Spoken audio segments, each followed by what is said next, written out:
David Bayeul, bonjour David. Bonjour, comment allez-vous Laurent? Ça va et vous? Parfaitement. Ça va, vous êtes remis de votre week-end? Un peu fatigué parce qu'on a continué les activités municipales quand même, mais coup de Kerquebranche a été magique. Alors, David Bayeul, qui est à la fois maire de la ville, mais aussi magicien, c'est vous qui organisez ces maîtres de la magie. À vos côtés, il y a Mathieu Stemson. Bonjour Mathieu. Bonjour. Soyez le bienvenu. Vous êtes l'heureux gagnant de la grande soirée de vendredi. Alors, on rappelle ce que c'était vendredi, David? Vendredi, c'est certainement pour un candidat comme Mathieu la soirée la plus importante. Soirée qualificative pour le championnat de France de la Fédération française des artistes prestidigitateurs, qui aura lieu à Mandelieu, la Napoule, fin du mois de septembre, le dernier week-end de septembre. C'est le tremplin, c'est celui qui va lui permettre, non pas de se confronter au plus grand, mais de gagner. Parce que moi j'ai vu son numéro, il va gagner le championnat de France à Mandelieu, la Napoule. Avec quoi vous avez gagné, Mathieu, ce rendez-vous de coup de Kerquebranche? C'est une totale création que j'ai intitulée le 4e mur. Pour faire très court, c'est l'idée du numéro et de proposer au public un numéro où je suis à la fois avec eux dans la salle, mais à la fois sur une vidéo. D'accord. Dans le passé, logique. Hein. Bien sûr. Sauf que le personnage qui est en vidéo va complètement voir ce qui se passe dans le direct. Alors vous êtes alors je ne sais pas si on peut dire magicien, vous êtes magicien bien évidemment, vous avez plein de cordes à votre arc, mentaliste, close-up, Je suis un passionné de cinéma et donc tous mes numéros sur scène, je tiens à ce qu'ils soient scénarisés. Et ça part de là. D'abord, j'écris le scénario, les idées, et ensuite, je vois quelle discipline j'ai besoin pour mettre ça en œuvre. Donc, il y a du mentalisme, il y a de la magie, il y a des techniques de cinéma, etc. Je mélange plein de choses. C'est un vrai show. Ouais, complètement, ouais. Comment c'est venu pour vous la magie? L'histoire classique de tous les magiciens, le coffret de magie. Moi, je parie que ça commence avec une boîte. Offert à Noël, voilà. C'est ça. À la différence, c'est que je pense qu'il y a 99 gamins sur 100 qui regardent la boîte, l'ouvrent, comprennent rien à ce qu'il y a dedans et la laissent. Et moi, j'ai appris comme un malade les 265 tours qu'il y avait dans la boîte. Ah oui. Voilà. Donc ouais, passionné de ça, vraiment passionné. Puis après, petit spectacle à l'école primaire avec cette boîte. Le directeur, très enchanté de ma prestation, est allé m'acheter un livre de magie. Et puis, on est passé à l'étape supérieure avec des passes de cartes, de pièces, etc. Comment on passe de la passion quand on est enfant à sa profession? Faut être à moitié taré. Hein. Vous aviez un bon directeur, parce qu'un directeur qui vous soutient quand vous lui dites « je veux faire de la magie », c'est pas courant. Tout à fait. Non, il faut déjà être passionné, il faut être mordu, ça c'est la moindre des choses, c'est obligatoire. Et puis après, il faut se lancer en fait. C'est pas un métier avec des règles, c'est pas un métier avec une école, ni avec un diplôme. On apprend tous les jours, c'est un parcours de vie très atypique, mais je le souhaite à tout le monde. Pourquoi ? Parce que c'est des rencontres, grâce à cette passion de base qui est devenue un métier, j'ai fait des rencontres incroyables, j'ai vu des lieux incroyables, j'ai vécu des choses incroyables.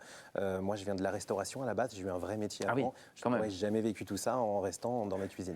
J'aime bien j'ai eu un vrai métier. Voilà. Parce que ça, c'est pas un vrai métier ? Non, c'est beaucoup de travail, bien sûr, mais c'est pas un vrai métier dans le sens où moi, je me lève tous les jours en ayant le plaisir d'aller travailler. C'est malheureusement pas le cas de tout le monde. Ouais. Il y avait du lourd vendredi. Vendredi, beaucoup de talent sur scène. Un jeune garçon qui a eu le 2e prix et qui est également qualifié sur le championnat de France, mais catégorie junior. Un jeune garçon de 12-13 ans, qui faisait un numéro de cordes incroyable. Une dame qui nous faisait du quick change, un petit peu Arturo Brachetti, sur le thème de Mary Poppins. Oui, vraiment des grands numéros, aussi des numéros plus théâtralisés, avec un peu moins de magie, ce qui se fait beaucoup actuellement, mais que le public a beaucoup apprécié sur l'aspect scénario et scénique. Et puis un grand gagnant qui était vraiment cette année au-dessus du lot et qui d'ailleurs a été le lendemain à la hauteur des vedettes de la soirée de gala, puisque au niveau de l'applaudimètre, eh bien, il a remporté des suffrages importants. Derrière le maître, Éric Antoine, mais peut-être juste devant le maire. Juste ça. Est-ce qu'éventuellement, on peut vous demander un petit quelque chose, Mathieu? Non. Bien sûr, oui, bien sûr que oui. Ouais, je ne sais pas, qu'est-ce qu'on peut faire? Alors, je ne sais pas, on peut improviser. Est-ce que par hasard, vous avez de l'argent sur vous? Non. Par hasard, même des pièces? Rien, j'ai rien. J'en ai emmené, bien sûr. Mais on se lève alors, attention. Je vais quand même vous faire vérifier parce que des fois, les gens pensent que c'est truqué. Est-ce que ça vous dérange de bien regarder en fait cette... Non, c'est une pièce de 1 euro, un peu plus classique, qui n'est pas truquée, il n'y a rien. On est d'accord qu'il n'y a rien dessus? Il n'y a rien dessus. Ok, alors je vais juste reprendre la pièce comme ça et on va juste faire ça comme ça, juste ici. 1, 2, 3. Regardez bien la pièce. 1, 2, 3. Ah oui. D'accord. Alors, je ne sais pas si on peut. Je ne sais pas si vous la voyez bien, les amis, parce que là, elle est un peu en bas, la pièce, pour le coup. Mais regardez, c'est incroyable, cette pièce vole. Alors forcément, il y a des gens qui vont penser que ça fonctionne avec un système d'aimant. Vous Mais pourrez je ne vois essayer rien. chez vous, les pièces d'1 euro ne sont pas aimantées. Il y en a d'autres qui pensent que ça marche avec un fil. Logique, hein, c'est la deuxième solution qui vient. Alors j'ai une question. Si vraiment il y avait un fil, comment la pièce ferait par exemple pour passer non, mais ici? alors, je vous assure. Techniquement, ce ne serait pas possible. Je vous assure, je suis là, je vois, il n'y a rien. Alors, C'est vrai. La troisième chose qui est vraiment dingue, c'est, vous allez voir, au moment où la pièce se pose dans ma main, tout le monde applaudit comme des tarés. Ça fait 1, 2, 3. Bravo. Bravo. Bah, on applaudit à deux, Bravo. parce que nous sommes à deux dans le studio. Bravo, Mathieu. Bon, j'avais dit comme Comme des ça. tarés, hein, mais bon. Mais vous étiez parfait. Merci beaucoup d'être venu pour nous montrer un petit peu votre talent. Vous êtes de quelle région, Mathieu? Moi, je suis originaire de Normandie, de Deauville. Ce sont des choses qui arrivent. Mais oui. Comment vous avez connu les maîtres de la magie? Qu'est-ce qui vous a amené là? Les maîtres de la magie, il faut dire que ça fait 10 ans que ça existe cette année. Ça commence à être connu et réputé dans le milieu. Et donc, c'est donc le programmateur du festival, enfin du concours tout du moins, Jean-Frédéric Dubled, qui m'a contacté pour dire voilà, j'organise un concours. Est-ce que ça t'intéresserait d'y participer?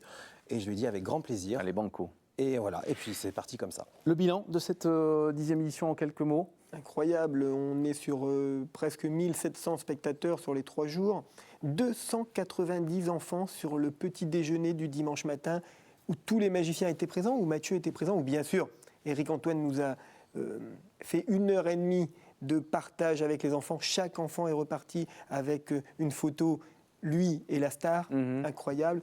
Des numéros à couper le souffle, un retour dans la population très important. On a vraiment passé un week-end magique. Bon, vous êtes déjà prêt pour la 11e édition? On y travaille un petit peu, quelques idées. Si vous le souhaitez, je viens les présenter ici. Vous reviendrez sans aucun Et je vous problème. remercie pour votre rubrique chaque semaine.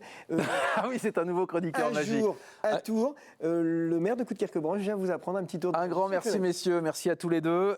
Sachez que l'émission Région, en fait, revient sur cette aventure des maîtres de la magie lundi 23h sur WEO et dès maintenant sur WEO.fr.